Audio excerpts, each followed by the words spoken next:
l'époque, il y avait de grandes foires à Beaucaire. Et là, il y avait des gens qui présentaient des animaux exotiques. Et alors, on pense qu'un animal aurait pu s'échapper de quelques ménageries de là-bas. Et alors, là, ce qui accrédite cette hypothèse, c'est le fait que la bête, les premières victimes de la bête sont dans l'Ardèche. Les hyènes, elles ont toutes quand même des particularités assez anatomiques assez particulières. Elles sont toutes ou rayées ou tachetées. Alors la bête, tout le monde la décrit avec un pelage uni. Hein. La hyène, en plus de ça, elle ricane. Elle a un cri tout à fait particulier.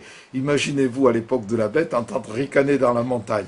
Et ça se trouverait quelque part, hein, ou dans les journaux, ou dans les textes. On n'a aucune particularité sur ces cris-là. Hein. Donc je ne crois pas tellement à la hyène.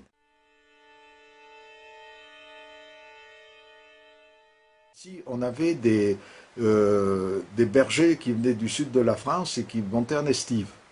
Alors ces bergers auraient pu partir en oubliant un chien. Et ce chien, redevenu sauvage, aurait pu copuler, disons, avec une louve. Toi, les chasseurs de l'époque, quand il y avait des loups, ils faisaient ce croisement entre chien et loup. Mais ils se méfiaient énormément de ces croisés, hein, parce qu'ils étaient relativement dangereux. Hein. On raconte qu'un chasseur avait une meute de chiens et métissés de loups comme ça, et que quelqu'un lui dit « Attention, hein, si tu tombes de cheval, le loup il redeviendra sauvage ». Et lui, il avait fait l'expérience, en quittant sa cape de son cheval, balancer la cape par terre et voir ses chiens qui se jetaient sur la cape. Et il avait tué ses chiens.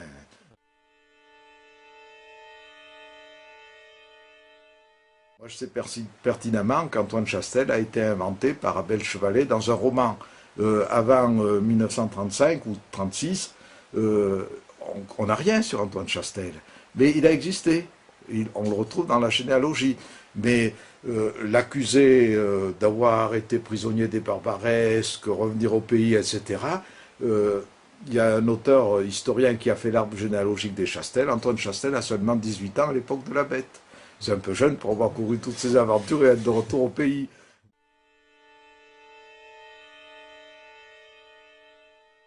Moi, je n'y crois pas beaucoup, hein, parce que là-dessus, les documents qu'on a sur le comte de Morangès, c'est dans la première période, quand il habite à Saint-Alban, et là, il participe aux chasses, il écrit à la forme, on a quelques lettres de lui de l'époque de la bête. C'était pas un sadique, un pervers. Oh non, non, non, non.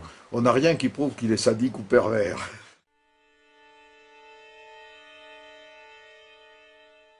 On ne peut pas s'empêcher de cette hypothèse de fou sadique, mais il ne peut pas avoir fait 78 victimes entre Langogne et ici. Hein.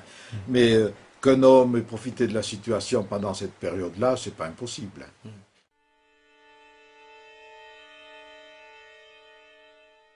Il y avait des loups qui immigrent assez souvent, hein, et qui seraient venus peut-être d'Europe centrale. On trouve des victimes, notamment dans Morisseau, en Savoie, etc. Et ces loups qui, pendant la guerre de 7 ans, se seraient repus de cadavres de soldats, ils auraient migré et il y aurait une famille de loups qui serait venue s'installer en Gévaudan. Et ça pourrait être l'origine de la bête. Et ce qui me fait dire que, au rapport marin, ça ressemble à un loup, mais ça ne ressemble pas au loup d'ici. Ouais. Si c'était un loup étranger. Donc moi, je pars un peu là sur cette hypothèse-là.